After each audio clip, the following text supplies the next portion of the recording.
Vanila, kaip žinom, seki labai naujienas Lietuvos, tai kaip tau Meskino skyrybos? Liūdna, labai gaila. Tipo, jie mano labai geri draugai yra, tai... Ai, rimtai? Jo, nu liūdna, nu gaila, žinai, šeima iširo vis tiek, man, aš iš tą tradicinę šeimą, tai...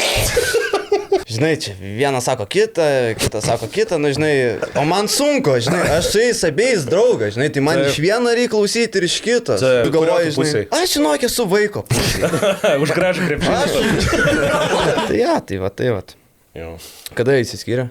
Liūdniausios skyrybos Lietuvoje top 3. Viktoras, kai įsiskyrė su savo mergina. Man labai buvo, žinai, sunku į draugą žiūrėti, kaip jisai degraduoja. Ir tu jam, žinai, sakai, nu, tipo, Viktorai, nu, blėt, susimk, nu, tu alkašas, alkoholikas, niukas. Aš, blėt, einu į darbą, žinai, iš ofise dirbu. Einu į darbą pro istorijas. Kur, 8 ryto, Viktoras. O, labas. Sako, ką, tu, kur tu eini? Sakau, tai aš į darbą, kur tu? Ai, tai aš čia sėdžiu vienas.